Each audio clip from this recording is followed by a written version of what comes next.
Ladies and gentlemen, welcome back to the channel. My name is Chris the High Guy Jacobs, and today we are taking a look at the brand new addition to the game, the Beast Base. Now, we are not going to go into beasts individually. We are going to talk about the base and what you use it for. The reason we aren't going into beasts themselves is because, first off, there's a ton of speculation still involved around them, as there is not a lot of information on how they actually act, and reports are very unclear on how their skills and damage is converted, so we're not going to go into the beasts themselves. We are simply going to talk about the base and the options that you have in the base, things that you can actually do in this new edition, and we will cover the beasts themselves. I promise we will cover the beasts in later content. We're just not going to cover them now.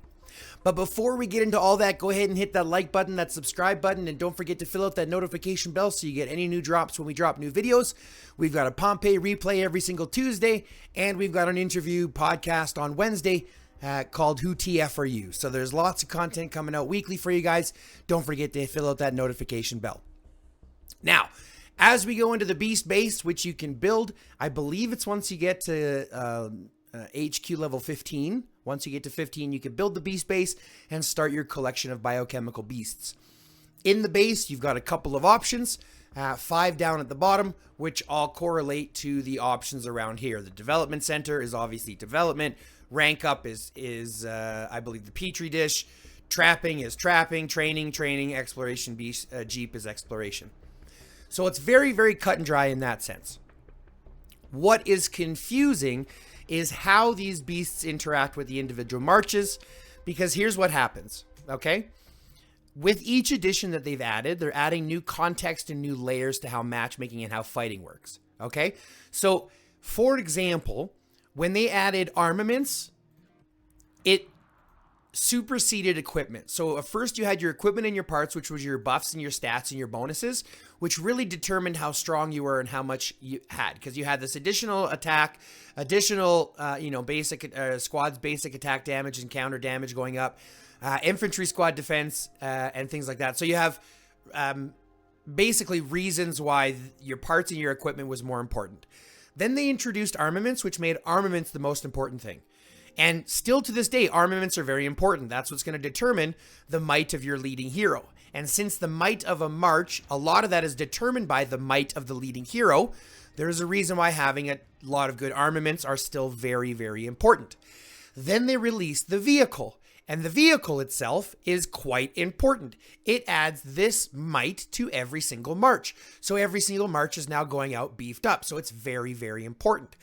Now, when they add the biochemical beasts, the difference with that is that they are individual. You send a biochemical beast and its support beast, yes, that's 2 beasts per march, on an individual march. So that's who they're going to influence. The question is, because of how they've worded it and how they've described it, and we're really not sure how it plays out yet, they only fight each other, and it's really kind of confusing how the damage is converted. So that's why we're not going into the beasts themselves. Okay? Pardon me. So first and foremost, what you're going to see is this open area here where you have some of these beasts walking around, hitting the training things, and just kind of, part of the aesthetic. That's going to be found over here in training, which we'll touch on in a second. First, you've got rank up, which is where you acquire your biochemical beasts, where you can craft them.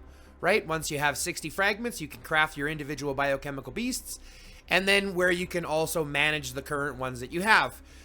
Here you can rank them up to level 100. Here you can promote them up to level 13, and then they have a level 500 potential. So there's lots of individual maintenance for each beast, and you'll get upgrades and you'll get experience and speed ups and things like that for them.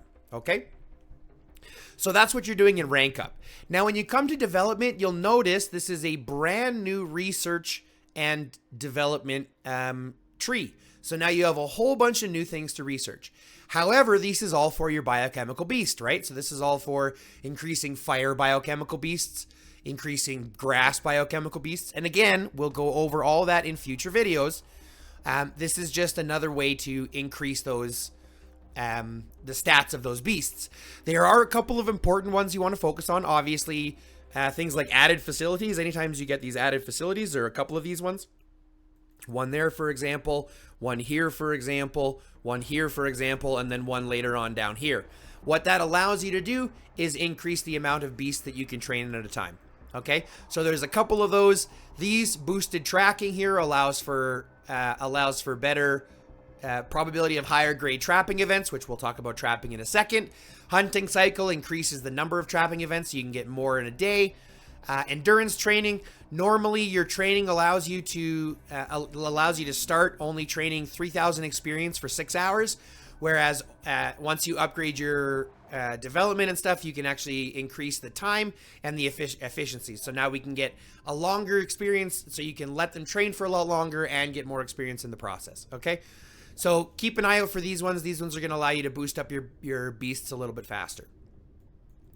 Now there are development speed ups that they just added specifically for this, so you're not having to use your general or your normal ones or your general speed ups. You can just use development speed ups. That's no problem.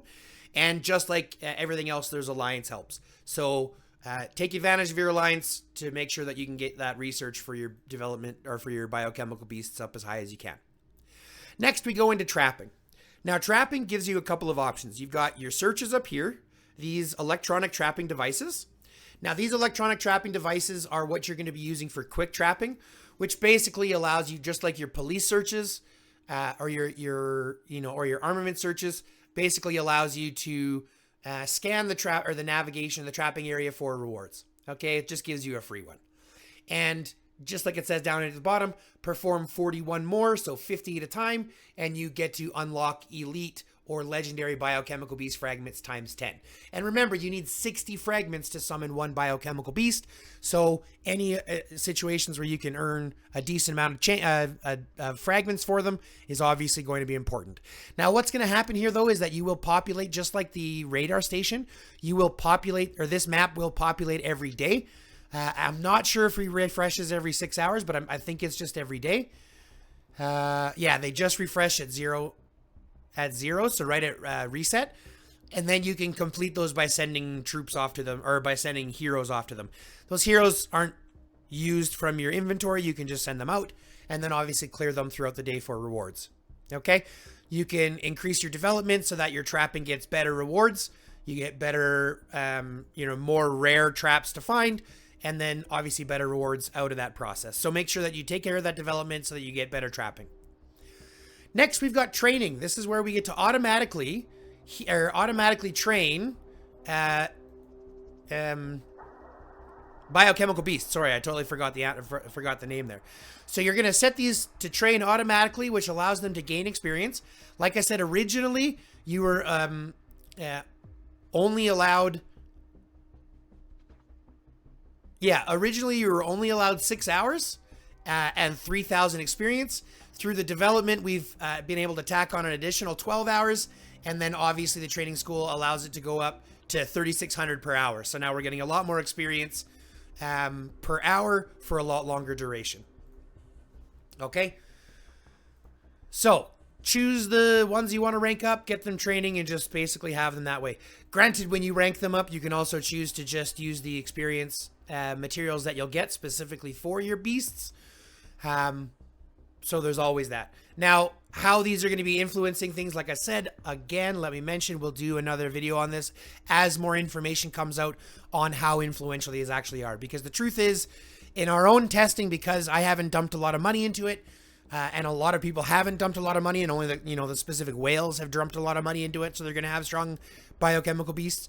Do we actually see how they influence? So until those numbers actually come out and we have time to take a look at the reports, we're going to keep a little bit of tongue-in-cheek until then. Pardon me. So we've gone through rank up, development, trapping, training. Now let's look at exploration. This is a brand new event that they just started that looks like it's coming every single week. And this is going to be refreshing every single week. Okay. It gives you a ton of capabilities to earn a ton of rewards based on how far you progress.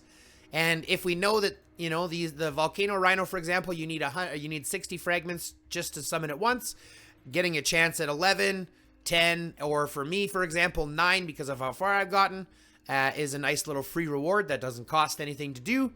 Obviously, you get free rewards for clearing things. If you want the extra one, we're talking an additional 3, 6, 9, 12, 15, 18, 21, 30 fragments. So extra half of it, which, I mean, ideally for $10 isn't too bad. You get rewards for assisting. I'm going to tell you about that here in a second. You get rewards just for clearing. And then there's overall rating rewards or overall ranking rewards for the current event that they have going on right now. I believe it's the Beast Search. No, sorry, not the Beast Search. The Origin of Beast, the Beast Extermination. They also have a ranking here so that if you are strong enough and if you manage to get to a high enough ranking, you're ending up getting a decent amount of rewards for that too. If you look at the rewards, I mean, we're talking 90 frags, so 1.5 copies of the Biochemical Beast, plus 60 pristine and 1,000 of those. So it's a decent reward just for going through. I'm never going to get it because obviously I'm not strong enough. I don't have full T6s yet, and that's kind of what you need to be able to go ahead and clear all of that with decent armaments too. It's not like you can just, clear it. I've got tier 6 infantry unlocked and I'm stuck on 32. So you can kind of start to see how that's going to work. But truth be told, guys, that's it for the base. It's pretty self-explanatory once you get into it. With this exploration, Jeep, you're basically just going to challenge it like you would the Z-Virus Adventure. You're going to set your favorite squads, you're going to set your biochemical beasts with them, and you're going to keep fighting as long as you can until the beast kills you, which is exactly what I've done. You can, down over here, there's a button where you can request help 3 different times in a week for people to help you get a little bit farther. But as it says here, it's going to restart every week. Now, whether there's going to be a button that allows you to jump to where you got to previously, or whether you still have to autoplay everything going through, I don't know. We can only cross our fingers and hope. But it is a great event for free rewards, and it's a great little addition that they've added here. Now, granted, it was bugged when they first dropped, and they changed it right off the, basically day 1 after they had it out. So whether it stays this way or not is a whole different story. But all of that being said, take this all with a grain of salt, because like I said, this is all still speculation on how influential these beasts will actually be until the reports start coming in. Now, one last thing I want to remember to add. Yes, you can ask for help 3 times in a week. You can also help people 5 times in a week, and you get rewards just for helping up to 40 times, right? So that's obviously going to take a long time to do, but you get rewards just for helping. So get out, help your friends. You can only help on levels that are less than the levels that you've completed, but get out, help your friends, and earn your free rewards. Get as many as you can. It's a great event just for free rewards. If you do want to spend money in the animals, you're welcome to. I, again, don't know how influential they're going to be. I do have a feeling, though, when you look at some of these animals or look at some of these biochemical beasts, and you see some of their skills and their attributes, you can start to understand a little bit why there is some nerves in regards to it. You're looking at, 10% damage reduction, 16% squad counter damage. So there's lots that is unknown about this. How this influences individuals, how they're basically going to play off in the game altogether. But there's lots of speculation happening. So let's make sure that we take this with a grain of salt. We will go one step at a time. Right now we're covering the beast base. Now that we've done that, we're going to cover the individual beasts in a later video. So love, peace, chicken grease, guys. If you have any other questions, feel free to reach out in the comments. I love y'all. Thanks a lot for tuning in. Love, peace, chicken grease. And until next time, stay lifted.